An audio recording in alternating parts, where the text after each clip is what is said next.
Welcome to the UFC 274 press conference. The former interim UFC lightweight champion, El Cucuy, Tony Ferguson.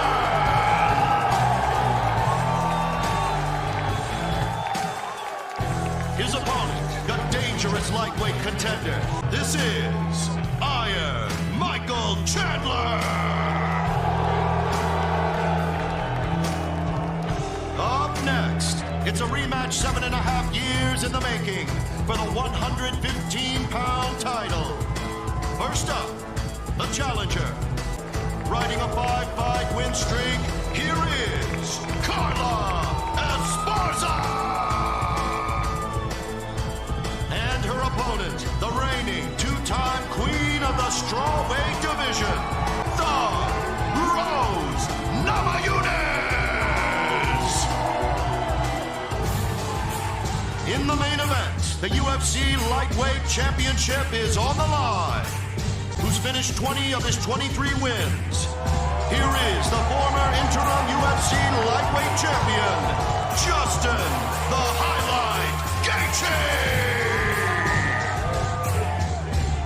On the other side, this man owns records for most finishes, submissions, looking to extend his win streak to 11.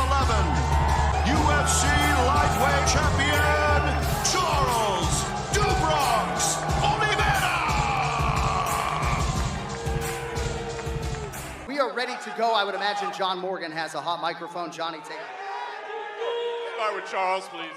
Charles, you're obviously here in Justin's backyard. You're not used to getting booed. I guess, does that make the experience any different for you, or is part of you kind of like playing the bad guy?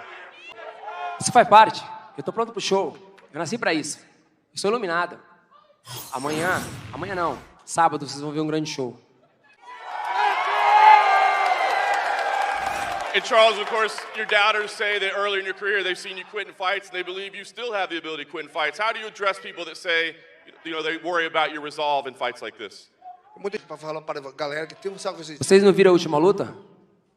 Vocês não viram? Eu tô pronto, eu sou iluminado. Vocês não acreditam? Então vocês vão ver de novo. For Justin, please. Justin, we've seen Charles.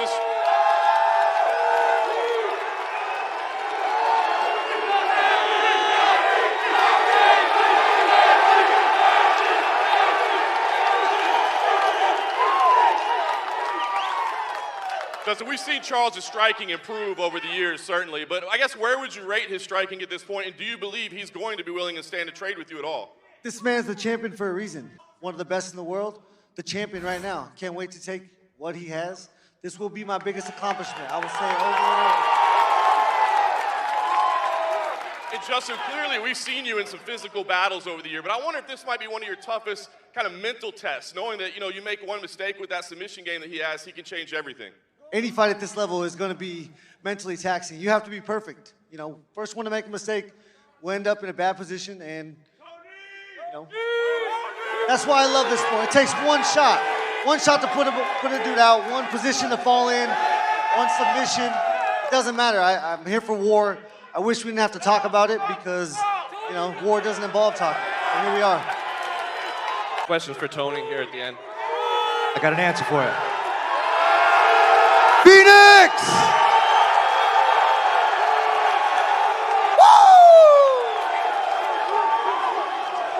I was going to ask this later, but what is it like to be, obviously, this is a big week for the Mexican Americans here in downtown Phoenix, you, of course, of Mexican descent. How important is it to fight here in Mexico with this reception you got today? Oh, man, it's been a year since I've been inside that octagon. I can't wait to show up for you guys on Saturday. A lot of time, a lot of effort. Let's go! Looking at Michael, there's obviously his last 3 fights, 3 totally different fights, quick finishes, and then a war against Justin. What version of Michael Chandler are you expecting on Saturday? It's going to be a great fight. I can't really talk too much shit. I'm going to go out there and just put the pressure on him.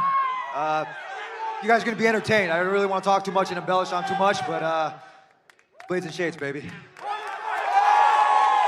And finally, for Michael over here, yesterday at Media Day, you kind of alluded that this could be you fighting in enemy territory here in Phoenix. So now that you are here and you see the reception that Tony's getting, what do you make of the fan receptions towards you when you walk out? Oh man, this is there's going to be parity in every single city that we go to do these fights, man. Hey, you're fighting Tony Ferguson on Cinco de Mayo weekend, so I expected to have a little bit of a wall to go up against. But hey, man, I'm excited to compete. I've competed all over the country, and I'm excited to go out there and do it. From the outside looking, a lot of people will label Tony Ferguson's style of fighting as unique, unorthodox, this and that. But when you're breaking tape down, are you seeing there is a method to his madness, or is it as unique as we all? Kamaru Usman's Imanari rolls suck. Hey, that's true. Hey, that was a bad look for him, actually. Kamaru was playing around, rolling around, trying to emulate Tony. But that's what I've said since the very beginning. That's why this fight wakes me up early, and that's why this fight scares me. That's why this fight has motivated me. Tony Ferguson is a certified one-of-one talent. He's hard to prepare for. Nobody in the gym can show me that look. And I think there is a method to his madness, and his win streaks have showed it. I'm going to go out there and compete and hopefully get a finish. This is a question for Rose. Rose, obviously this is a rematch. I'm curious, what do you think the biggest difference is in you since that first fight? Spiritually, I'm transformed.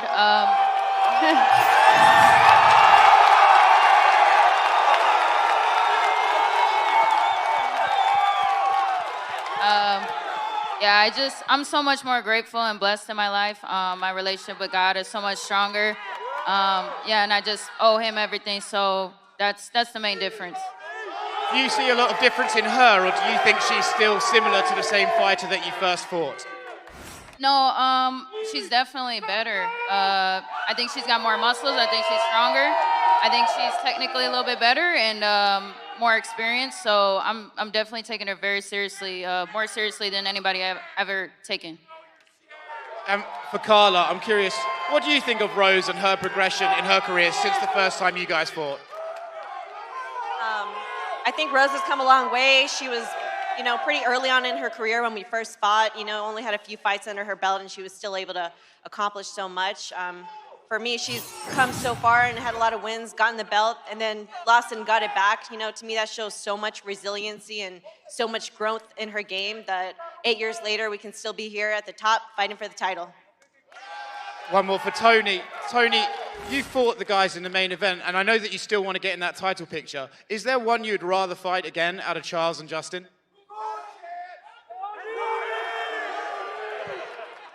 Yeah, Charles. I'll be real, and Gaethje.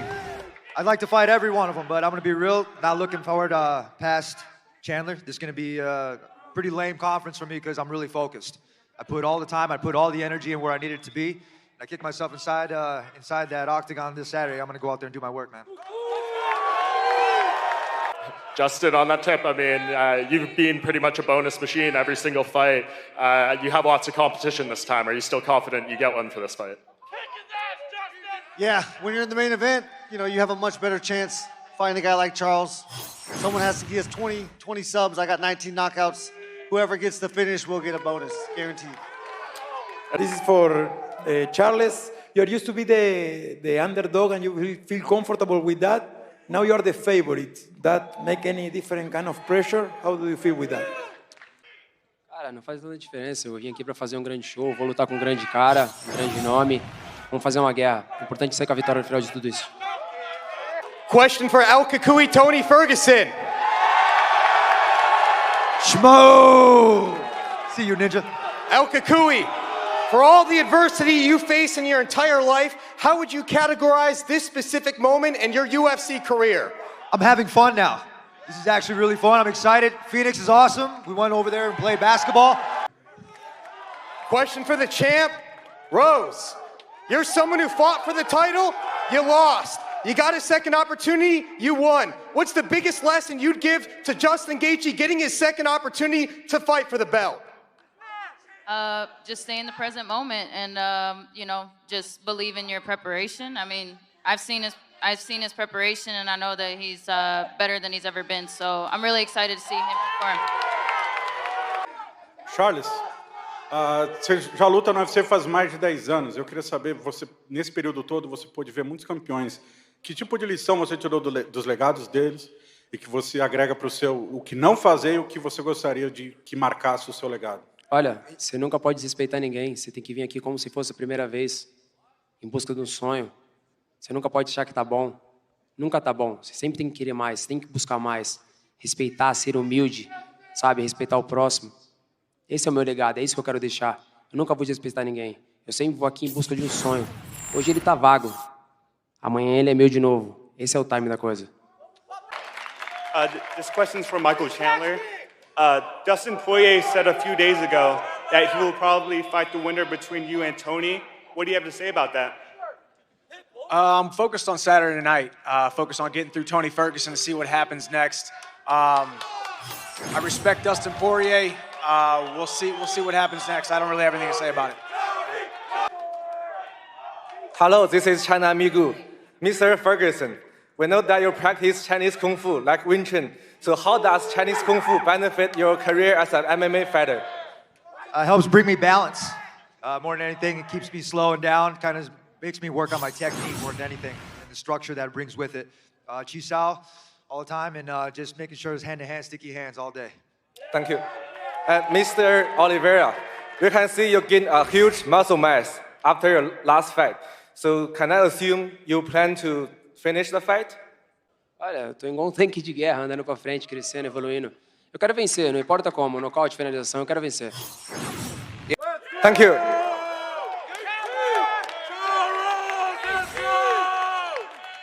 Hey Rose, sometimes in rematches, the fighter that loses the first bout fights with their heart instead of their head, letting emotion drive them through some of the exchanges.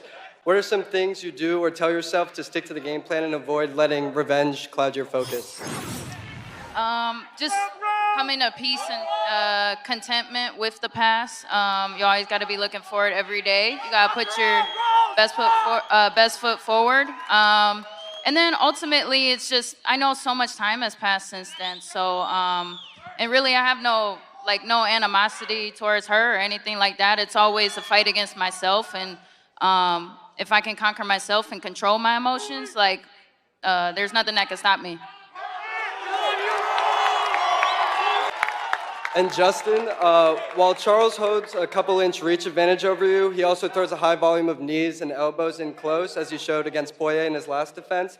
How will you look to mitigate his reach while evading his sharp Muay Thai skills? Yeah, I got the best coach in the world, and we work on the basics every day. It's creating angles, controlling distance. That's the most important factor in a fight, is who's going to control the distance, and I have to win that battle. Thank y'all for coming out.